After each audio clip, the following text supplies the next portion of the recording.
Welcome back, guys. My name is Mpumelelo Dlamini. Today we are discussing a very important yet sensitive topic on the recent cryptocurrency crash. Is it a crash or is it a pullback?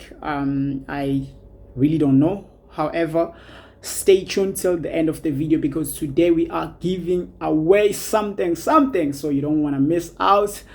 So today we also be touching on the reason why the cryptocurrencies have been rising like crazy for the recent months and why the fall now. Then obviously we have to move on, guys. Life goes on. We have to see on what can we do right now, especially for cryptocurrency communities in South Africa.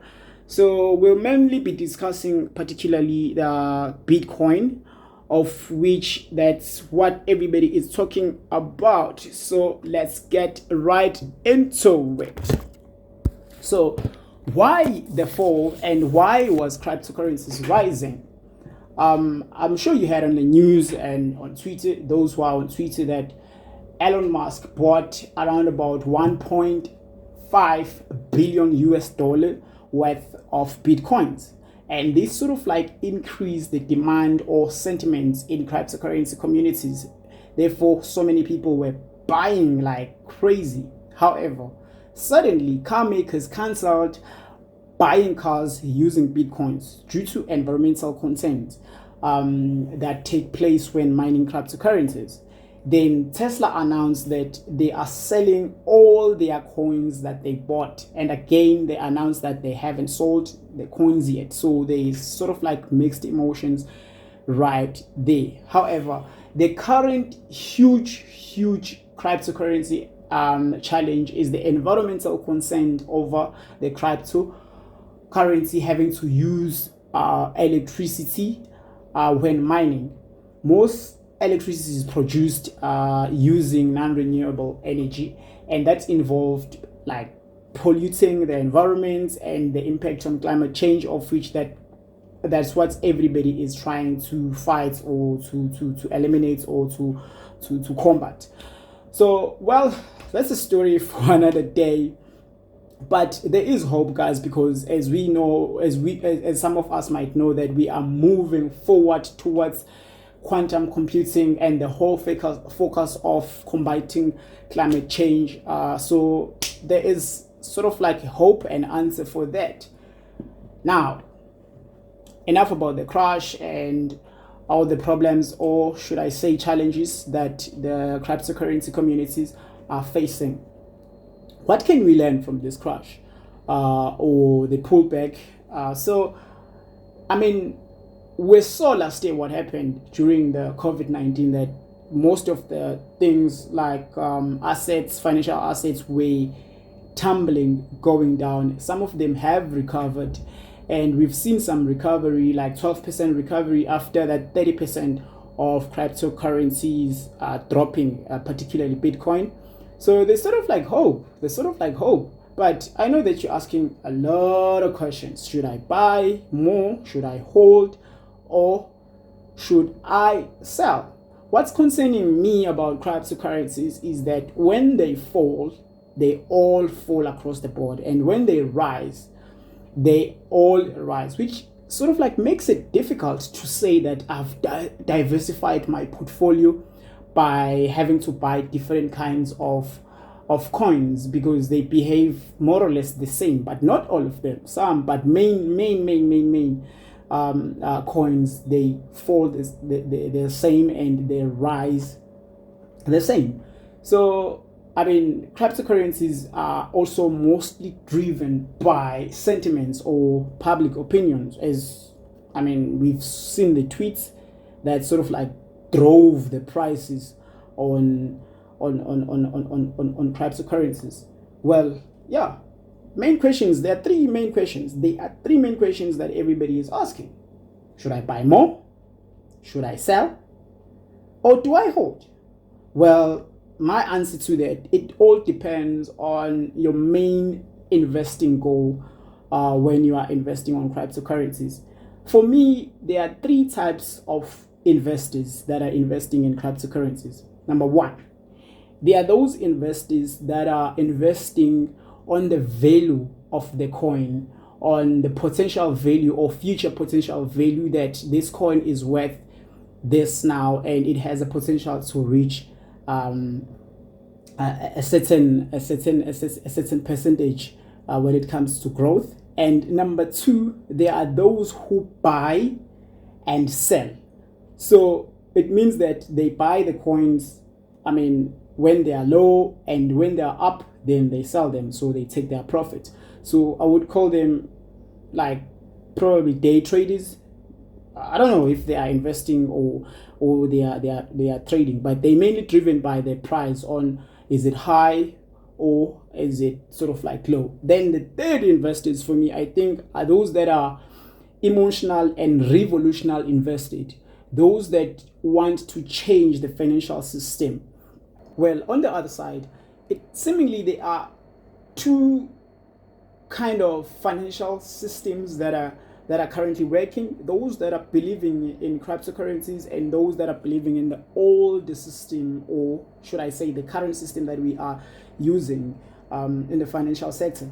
So old investors are currently believing on the old system or the current system that we are using on investing, and this seems that some of us, like the new generation, we see that the old system really it is working, but it is not really working for everybody because it's being sort of like controlled, and some of us are opting up to cryptocurrency for transparency.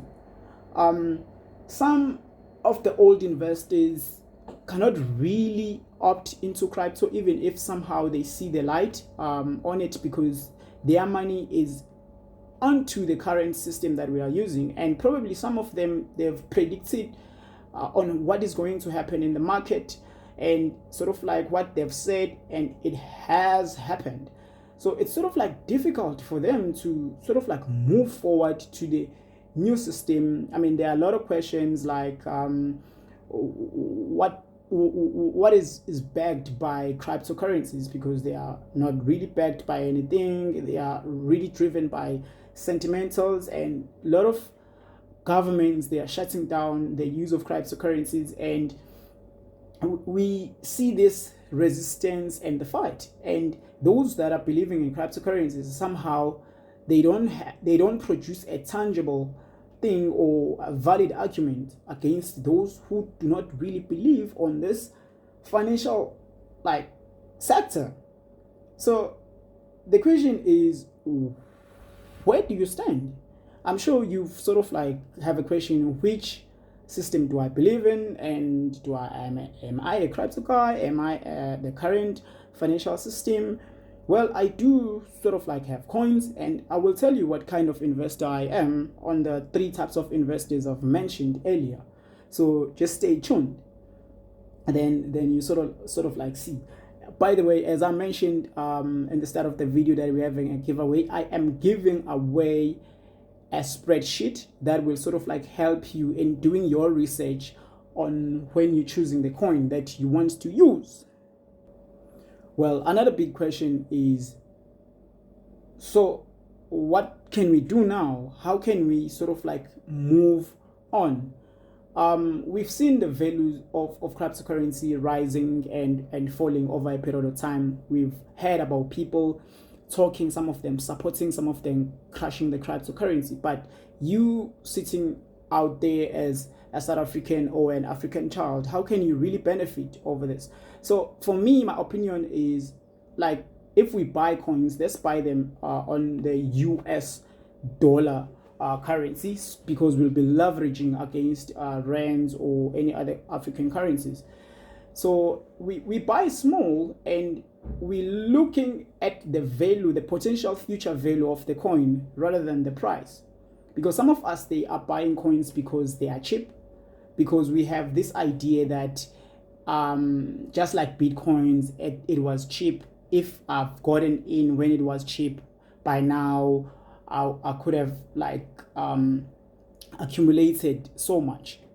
That can be dangerous sometimes, because it kind of like will make us to be ignorant in terms of having to control the risk on your portfolio or on the type of coins that you buy. So my take here is buy the value instead of buying the sentiments, or buying because it's cheap or because it's expensive. When you buy the value, it will help you when cryptocurrencies are either they are rising or they are falling, that you won't be emotionally invested. In fact, when they are falling, you will see the potential for growth on that coin. But the critical question is, when do I buy? At what price? Because there is a price.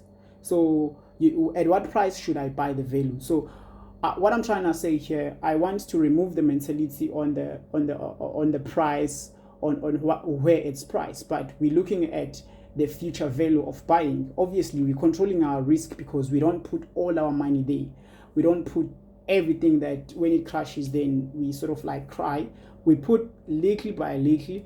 As it goes down, we buy. As it goes down, we buy. Then when it rises with us. But there's a challenge, because coins, when they rise fast, and when they fall fast. So it's sort of like very difficult to see when do I get in.